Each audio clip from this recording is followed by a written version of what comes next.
Hi, mums. Welcome to the Natural Dog Mum podcast. I'm Shira, your host, and Bear's mum. This week, we're going to be talking to our friend Kate Opitz from the Saltiest Dog in Melbourne. She is a former vet nurse and raw and fresh feeding advocate.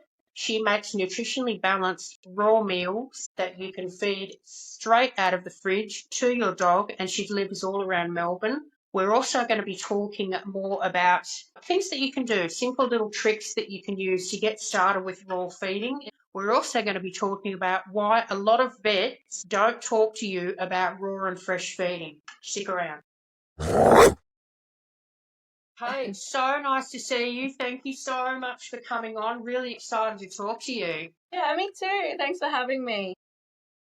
Not a problem. So you're all about all things raw and fresh and healthy feeding. I'm curious to hear a little bit about how you actually got started in the space. I'm a vet nurse is my background, so I've always been in the, animal health space, but it was my dog Lulu's allergies that sort of got me into more of the fresh feeding side of things. You know, as a young vet nurse, we were all pushed, dry foods and it was Hills or Royal Canin. But when I got Lulu and she had really bad allergies, I actually was sort of introduced to that whole side of things by the receptionist I work with at the vet clinic. And she sort of mentioned some natural holistic ways to approach allergies, and I was kind of like, oh. And then it just kind of grew from there. So as I learned more about the natural way, it just made a lot of sense to me, and from then on I was a raw feeder through and through. And here we are. Excellent. It's an interesting point that you raise. A lot of people don't realise that traditional vets and vet nurses as well don't really receive a whole lot of training in animal nutrition, do they? Not specific, definitely not in fresh feeding. I guess more so like we would have most clinics are either like they're Royal Canin or they're Hills. It's kind of just always been that way. So we would have the Royal Canin or the Hills rep come around, and a lot of the education that we had around diet was which dry food or which Hills prescription diet is best for that. And in the clinic, you would have your little book, like we called it the Bible or whatever, and it was like the Royal Canin Bible, and you could sort of look up the conditions, whatever the animal was suffering from, and it would tell you which Royal Canin diet, for example, to feed that animal. Yeah, it is skewed towards kibble and dry food and that kind of thing and what they are most educated about. But I do think that more and more vets are at least opening their minds a little bit towards fresh feeding because it's become so popular. And let's face it, it makes a lot of sense. Absolutely. A lot of people seem to think that vets and vet nurses know absolutely everything there is to know, and you guys know an awful lot. And I guess what I want to get across to people, you and I discussed this once before off camera, people need to think of their vets as a general practitioner.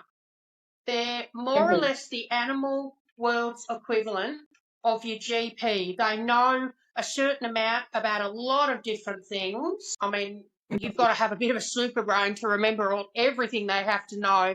But the nutrition side of things is more of a specialty area. So, like for example, if you've got problems with your skin and you go to your GP, they're going to refer you to a dermatologist. Or if you want to get fit, you want to lose weight, they're going to refer you to a human nutritionist. It's similar with some of your vets out there, the ones that maybe haven't quite cottoned on yet, and they're not holistic vets or natural vets. It's the same sort of thing. I mean, their knowledge is limited because they've got to learn and they've got to know so many other things. So if you need advice on that level, you either find a vet or a vet nurse that has that extra training and that extra experience in raw or fresh, or you go and talk to an animal nutritionist. Something to remember, guys. Yeah. Yeah. I mean, look, a lot of owners out there have good results with some of the premium kibbles that are recommended by the vets, and that's great. But there's a lot of others out there, like yourself, where it's the symptoms just aren't going away. It's not doing the trick. They need nutrition on a whole other level, and that's where the fresh comes in. Can you maybe talk us through a little bit more about the kinds of problems or the kinds of symptoms you were seeing with Lulu and how you started introducing fresh into her diet and what that did for her? Yeah, absolutely. Lulu was a classic allergy dog. She got inflamed ears, inflamed paws, inflamed down her chest. And it was always at sort of varying degrees. And I knew that she had skin issues when I adopted her, and it was kind of like, as a vet nurse, I was kind of like, oh, do I want to go down this road? Because I knew how complicated allergies were to manage. And to be honest, like I never fully got on top of it. Like I don't think that you just feed fresh, you fix a dog's allergies. No. I think there are so many complicating factors, and I always say this to people, like there isn't a food that will fix your dog's allergies because it could depend on what your dog is allergic to. Like you have food allergies, you have environmental allergies, or you have both. And I believe Lulu had both, but probably environmental allergies were worse. So it was sort of just about feeding her a really good diet, but also trying to manage those allergies topically as best you can.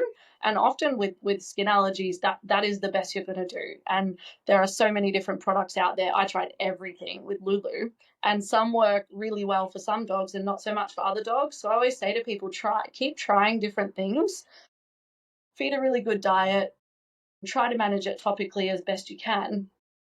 And unfortunately, like often Lulu had to be medicated. I'm not against medication. Like her allergies were so bad that sometimes she would get oral hematomas in her ears, like they would fill up with blood, and she'd have surgery. There You've is a got no time. choice in that case. Yeah, like you can't just feed them a fresh food diet and everything is fixed. There are times when you need to No. go to the vet. You need to be on steroids or all kinds of things, and yeah, I think feeding a fresh food diet supports their immune system and equips them better to be able to deal with whatever allergies and things they're facing. But it's not necessarily going to fix them. I mean, for some dogs, it might. It will definitely improve their skin barrier function and things like that when they're getting omega-3s and all that good stuff in their diet. So, yeah, it's kind of just like supporting them, I guess, to manage the allergies. Absolutely. I mean, it can certainly help to lengthen the time in between flare-ups or triggers. It can certainly help reduce the reactivity, but it's not necessarily a cure-all, but Yeah. certainly important, as you said, because it keeps their immune system nice and strong, which helps to reduce the chances that their body is going to react. And when they do react, sometimes if they're going well, you will find that the reaction is either not as severe or perhaps resolves a little bit faster.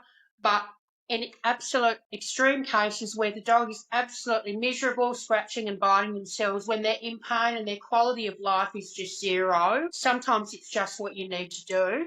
But the thing I try and advise people is certainly the fresh food diet is going to make that a little bit easier on the body, on their tummy, but there are other things that you can do to support them while they're on the medication. Besides the diet, obviously things like probiotics. I suggest for a lot of dogs that have no choice but to be medicated, looking at liver and kidney supports as well, just to help their body work through all the toxins so they're not getting a build up in their system. But yeah, unfortunately, it sounds like poor Lulu was a little bit unlucky and was just one of those dogs that needed a combination of different things to try and manage her condition. Yeah, she had a lot of allergies, and a lot of them were environmental. And there are with environmental allergies, there are things you cannot control. And so I did get Yeah, to a point where I was like, I'm never going to fix this. It's just, I told her she needed yeah, to be a dog in a bubble. She just, I yeah. did my best, and we'd soak her paws and clean her ears and do all of that. And when she had bad flare ups, she would get medication. She was otherwise just happy and well. She was just an itchy girl.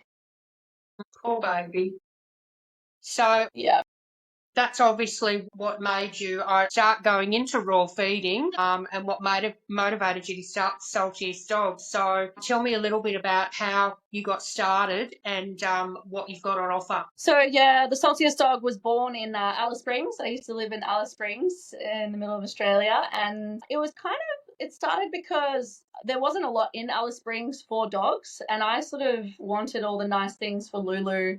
Even in terms, it started more as like treats and accessories and all that, cool dog stuff that you can get. And I used to just have a little market stall at the Todmore markets, and yeah, so that's how it began. And then I moved into a doggy daycare. I had their shop front, and we sort of started selling more food and making more food because my customers wanted the food that I was feeding Lulu. Like I would post stuff that I fed Lulu, and they'd be like, "Do you sell that?" And I was like, no, but I could. And it just grew from there. And I moved to Melbourne when I had my kids and restarted the business in 2020. And yeah, now we're a full food manufacturer.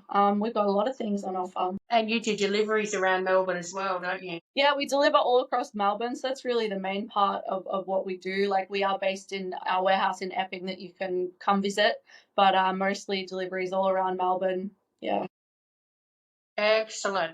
So give us a couple of examples of the kinds of meals or recipes that you've concocted. Well, there's actually 10 different meals on the ready to raw menu. So that's on purpose. I think it's really nice. Well, I mean, it's necessary to feed a dog a variety of foods, but it also means that there's 10 different meals that a dog can eat for dogs that get bored, or anyone would get bored eating the exact same thing every day. Oh yeah. So there's 10 different meals. We have, like, for example, fancy duck mix, which is a duck only novel protein mix. We've got our Nourish and Thrive, which has a bunch of different stuff. We have something for every dog, really. Excellent. And those are balanced and pre-made, so they're also including different things like fruits and vegetables and all of that good stuff. Absolutely. Yeah, protein, offal, veg, bone, berries, nuts and seeds. And we also sell what I call mix-ins, which is kind of all those things separately for people that want to DIY their own dog's food but have a balanced diet. We've got sort of everything you need to offer a balanced diet, including all the little bits and pieces that, no one wants to spend time food prepping, soaking nuts and seeds, blitzing everything up. So our seed me mix, for example, we kind of do all the hard work for you, and you can just get your nuts and seeds, your traffic lights, and you're getting this beautiful balanced diet with a variety of different ingredients to be able to fresh feed your dog. That's so good, and it's essentially ready to go. You can just come and grab it, or you can get it delivered, and you really don't have to do anything. No, if you want to buy the meals, you don't have to do anything. Just defrost it and serve. It's, some people like the convenience of that. Other people like to prep their own dog's food. But I find it's funny. People are like, yeah, I'm going to DIY prep my own dog's food. And they do it once and they're like, yeah, I never want to do that again. No. And then they just buy the pre-made. It's a lot easier if you can get it. Absolutely. Excellent. So what kind of tips would you give to dog mums who aren't feeding raw or fresh at the moment but are wanting to get started? Are there some things that they can start adding to the bowl now? What do you normally recommend to your customers who haven't done it before? Absolutely. I think there's a lot of fear around, going full raw, and people worry about going full raw and not giving a balanced diet, but you don't have to go full raw. Like, obviously, that's awesome if you can and want to, but even if you feed your dog kibble or whatever you feed them, there are so many things that you can add to their diet that they get benefits of fresh feeding. Like, even if you just introduce raw meaty bones or blitzed up green veg like our super greens, or you add some berries, for example, like there are so many I say human foods that are perfectly good for dogs, that are great for dogs, and you can be adding a little bit of fresh food here and there to their diet without having to go full raw and be worried about balance too much. Even things like sardines or mussels or oysters or different seafood or fish, or there are so many different little bits and pieces. And if you're doing that, even if you're just giving your dog your own leftover vegetables or something from dinner, they're going to be getting the benefits of some fresh food in their diet, without you having to, I guess, be fearful about, am I giving them a balanced diet? Absolutely, and I think that's what it's all about. I mean, a lot of people are fearful. They don't know that they are going to be able to do it properly. They don't know that it's going to be balanced. There's also a lot of talk on the internet here and there about is it safe? Is there an issue with bacteria? All of these sorts of things, and a lot of confusing information. So I think that's probably the best way to start. Is you start with a little bit, keep feeding your normal diet, but maybe replace a little bit of the kibble with some sardines, with some eggs, fresh meaty bones, Yeah. even a little bit of human grade mince, and just sort of experiment with it and build up slowly. And of course, see what works for your dog. They're all completely different. What works for one is not going to work with the next one, even if they're blood relatives. They're all completely different. I know that with my dogs as well. They've all got their favourites. They've all got things that they are happy with and their body is happy with, and then other things that will set them off. It's trying a few different things, giving people ideas about what they might like to try, and just starting, really. Yeah, exactly. I mean, there's so much you can do. Even when you go to the supermarket, there's like the yellow sticker section where they might have like chicken giblets or lamb liver or heart or something like that. So, you could Exactly. grab something special and chop up a little bit of liver and pop it in with their kibble and crack an egg. And, there you go. Your dog's gotten all this nice fresh nutrients in that meal, and you don't have to say a raw feed, but you are fresh feeding if you're doing that. Well, that's exactly right. And I mean, I know that budget is a concern for a lot of people as well, but there are ways that you can get around that by choosing things that are value for money. I mean, a tin of sardines in spring water is still usually less than $1 in most places. And if you've got a teeny weeny dog, they don't need that whole can. That will probably last them a week or more. Yeah, Eggs, well, maybe not the cheapest at the moment, but if you happen to have chooks or you have a neighbour who's got chooks, you can give them a fresh egg a yeah, few times a week. yeah, Fruit and veg, I mean, you certainly want to look out for specials in the meat department, but look out for the stickered markdown products in the fruit and veg department as well. I will often choose what I add to their meals based on what's on special or what's marked down that particular week or that particular fortnight, and find a way to integrate that. Throw it in a chopper or throw it in a food processor. If you're not going to be able to feed all of it straight away while it's fresh, blitz it, throw it in an ice cube tray yeah. and freeze it, and pop one each night into their meal. There are some easy ways to get around these things that are also cost effective. Absolutely. And I think never underestimate like your little local butcher, Mm-hmm. even if you're not in a metropolitan city or whatever, the local butcher, like go and have a chat to them. Often they'll chuck you a bag of bones for $2 that they weren't going to use. They might have some chicken necks or, who knows, a pig's foot to chew on. If you're offering variety, that's the aim of the game. So yeah, it's worth just having a good relationship with your local butcher, sussing out what's at the supermarket, and yeah, you can sort of fresh feed in a really cost effective way and be offering a really great variety to your dog of proteins and different things. Absolutely. And your dog will worship the ground you walk on. If they're food motivated like mine, because I've got retrievers, they think it's Christmas. They're like, oh my God, you're the best mum ever. They love it. Yeah, exactly. I think one of the things people notice when they do sort of transition to a raw diet, and I hear this a lot from my customers, is just how happy their dogs are at mealtime. They get the pitter patter of the little feet. They're What are we going to excited for get their food. tonight? Yeah, and how beautiful is that to have your dog so happy around their meals and what they're eating, and they're being nourished with their food. Absolutely. Absolutely. Love it. Love it. If there's one last piece of advice you could leave people with, what's the first thing that comes to mind? First thing that comes to mind is raw meaty bones. I think don't underestimate just how good raw meaty bones are for not just for dental health. Well, that's the main thing, but even just for enrichment for your dog. And yeah, the benefits of regularly chewing on a raw meaty bone. Raw meaty bones are mostly cheap. So such an easy change to make, introducing raw meaty bones and having your dog chew on raw meaty bones regularly. nothing better for their long-term dental health and really good for them mentally as well. So I think that's one really easy takeaway and one good thing that everybody can really start doing. Absolutely. My guys live for their bones. I try and give them as much variety as I can. So we do everything from chicken frames to roux ribs to roux legs to beef marrow to you name it. And it keeps them happy. It keeps them busy. They're just laying down having a sunbake and a chill while they're having a chew, and they think it's great. Yeah, exactly. And dogs, when they're like really getting into chewing a bone and they do that repetitive chewing motion, you actually sort of see their like third eyelid come over and they go into a bit of a Zen-like state.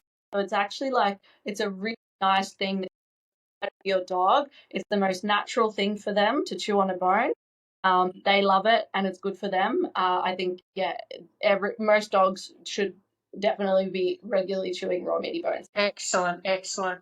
Well, thank you so much for coming on. It's been so great chatting to you, and we'd love to see you again and talk more. Absolutely. We could talk for hours, really, couldn't we? I reckon we probably could. I know I could, and I think you could too. Absolutely. There's a lot to say. Let's do it again. Awesome.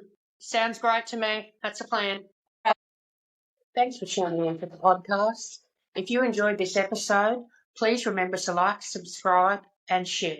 Say hi to your dog for me.